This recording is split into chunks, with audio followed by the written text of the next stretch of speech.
Today, we are graced with the presence of a well-versed, talented poet and friend to the show, Michael Murray.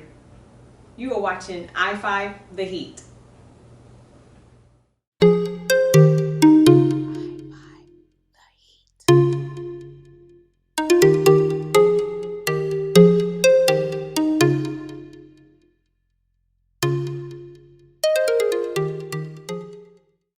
Hello, Michael. How are you doing today? I'm wonderful. How are you doing? I am great. So happy to have you here. I'm happy to be here. Thank you, thank you. So we can just go ahead and jump right into it. Word. Okay, so who is Michael Murray? I mean, pretty much the answer to that question pretty much lies right here to my left. Right in this direction right here. Yeah, we will get into that in a Okay. little bit. Okay. But I mean, who is behind Wild Cards? The guy behind Wild Cards is Michael Murray, Mm-hmm. aka The Playlist. I call myself The Playlist because I think music is medicine and I need it around me all the time. But Michael Murray is really just a 28-year-old that just wants to live life and have fun while spreading awareness about what's important in the world.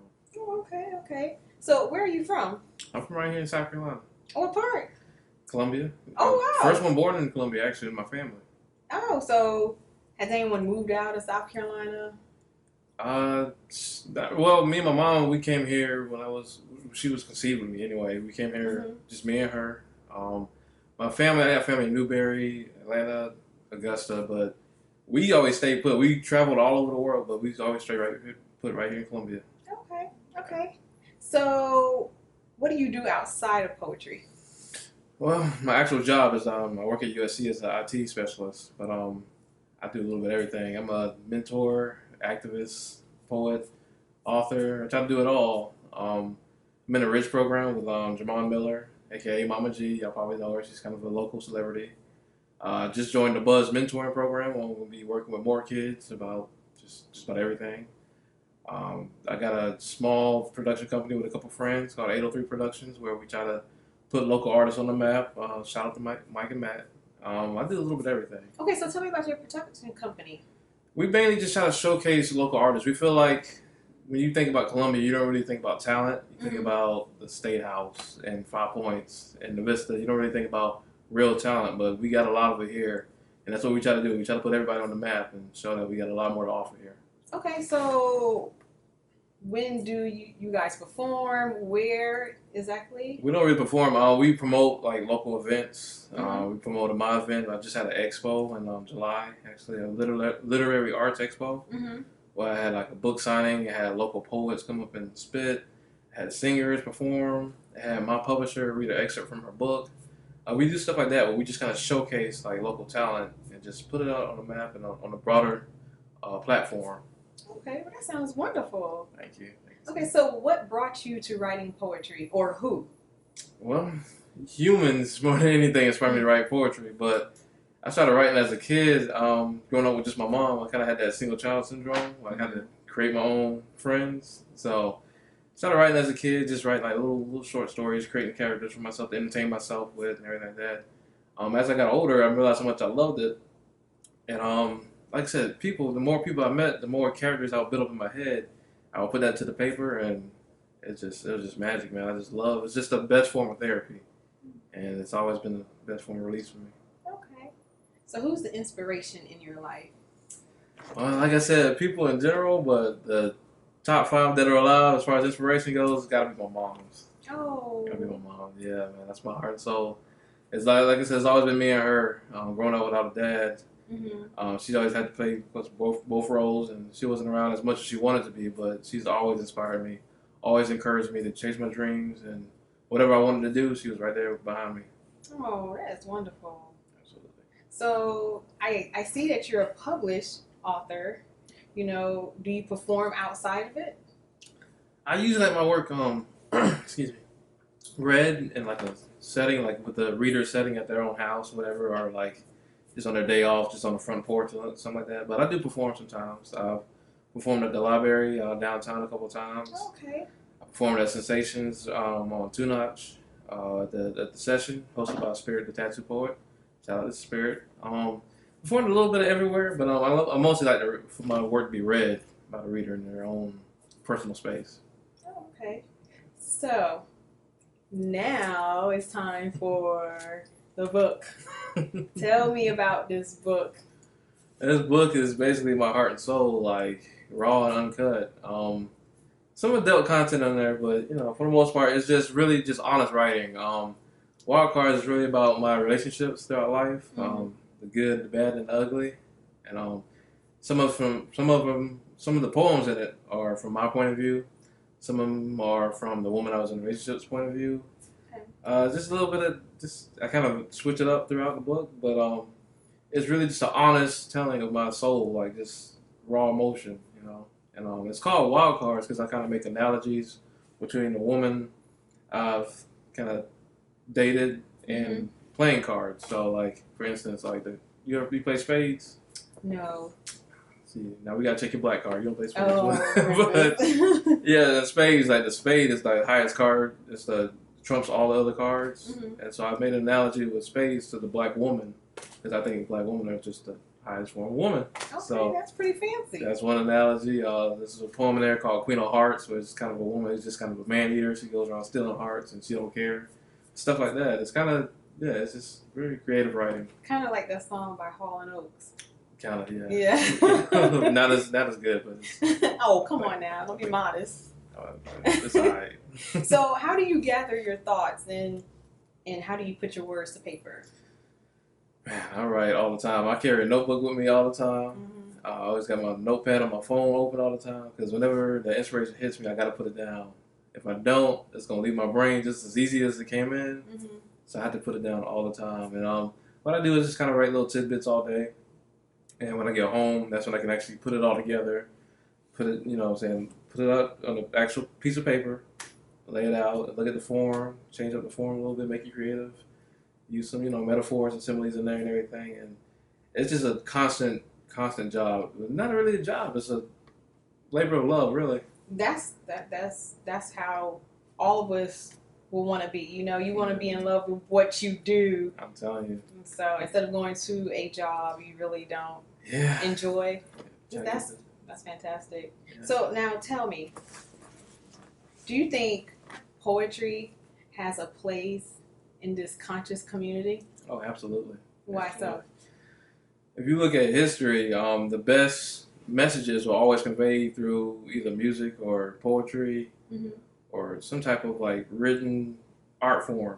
I feel like a problem with people right now is we kind of just get angry about something and we just jump on social media and we just say, oh, this is racist or oh, this is bigoted or whatever. No one's really communicating. Everybody's just putting their anger out there. No one's actually listening or anything.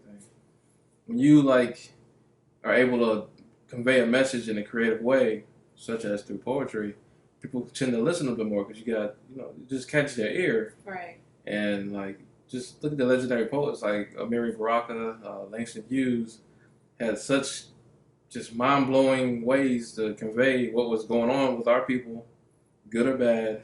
And that's what draws you in. You just have to have a way to hook them in. You can't just go out there and just, Donald Trump, da da da. You know what I'm saying? You got to actually just find your best way to convey your message.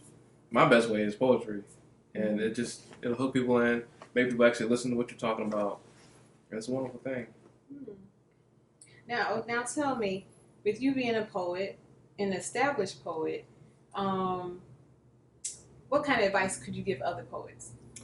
Oh, man. Writing styles or anything else? Right, really, when it comes to writing styles, I tell people not to focus on too much because a lot of teachers or established poets like to tell you have to write a certain way, to use certain forms or that. Do what you want to do. You know what I'm saying? Just do it the best way that you can get your message out. But the main thing is make time for your passion. I don't know if you ever heard of Zane, the sex novelist. I have not heard of her. Oh man, she's been out here forever. I actually met her about a couple months ago. Oh wow. And she was talking about how she had to quit her regular job to finally just pursue writing her books. And I was like, how did you even get to that point? Because I'm so consumed with just working all the time. I never have time to actually sit down with my poems and actually make them great. And she was like, if you have time to dedicate 40 hours a week to somebody else's passion, how can you not have time 2-3 hours a day for your passion? Wow. And I was like, I like that. Excuse me. So My best advice to any writer is make time for your passion. Like you can publish a book for free. I'll have more information about that later. Okay. But make time for your passion, man. I see so many creative writers out here who I just read like little excerpts and they don't want to share it because they're not finished with it. They're too embarrassed of it. But sometimes they might think maybe it's too explicit. no, ain't no such thing. Whatever is you is you. If people don't get it, they don't get it. Whatever for them. Like, wow. Just get your art out there. Okay, Absolutely. so now tell us how we can find you. Social media, what ways? You can find me on Facebook. Facebook.com/the playlist. Instagram is @the playlist. Snapchat @the playlist. Everything's the playlist. Wow. Okay, so you were able to get all those links. Yeah, okay, exactly, that's good. exactly. Not too many people get lucky like that. No, that's what I was saying. I'm trying to keep it consistent. I don't have a Twitter account. I'm thinking about getting a Twitter. I don't know. You better get it before somebody get the playlist. Yeah, you're right. I might get a Twitter soon. All right, Twitter coming soon. Okay. Everything in the playlist. You can also catch me around different poetry stops. The Session, Bless the Mic. Okay. The Writer's Block. I attend all those. I don't always perform, but I always attend. Always encourage others because we need each other in this. It's very hard to make it as a poet, so I'm always there to attend my people. Yeah, you can catch me at the library at different events. I have actually on my fan page on Facebook. I list all the events I'm going to attend to. Okay. And you can catch me out there all the time. Also, going to be holding my own poetry workshops actually. Really? Yeah, coming up in September, starting September 15th at 6 o'clock, Pacific Park Community Center on 200 Wayne Street. We're going to have poetry workshops. But I actually talk about the forms I use. Like I said, you don't have to conform to anybody's form, but I'll tell you about the forms that I use, the techniques that I use that make me a better writer. Also going to have a session about how to publish a book for free on CreateSpace. Teach you from beginning to end how to do that. That date's to be announced, but that's going to be in September also. Okay. Yeah, we got a lot of events coming, man. So it's going to be quite, a lot of information for someone to gather at your function. Just come with an open mind. That is wonderful. Pen. Well, we probably don't have pens and papers, but yeah, I just want to, like I said, I just want people to get their art out here. I think especially with our kids right now, they don't feel like they have a way to express themselves. Right. And poetry is one of the best ways, man. You never know what can come out of your mind on paper. So now, who all can attend? Anybody. You get people. Try to, kids of, I guess, at least 10 years old and higher. Okay. But kids to adults. If you're already an established poet and you just want to share your techniques and ideas, please come. Oh. If you never wrote anything in your life, please come. I promise you can take away something from it. Okay. Yeah. Well, guys, you heard it first here from I-5 The Heat, Wild Card by Michael Murray. This was fantastic. Thank you so much for joining us today. Thank you. I appreciate you. Yes. Okay. So for further information with Michael Murray, please go to I-5 The Heat. And we will also have information on Michael's page, and all the information will be able to be found through both websites or whichever way you want to find it. It's going to be out there. Absolutely. Once again, thank you so much for joining the show. Thank you. And have a good night. I-5 The Heat.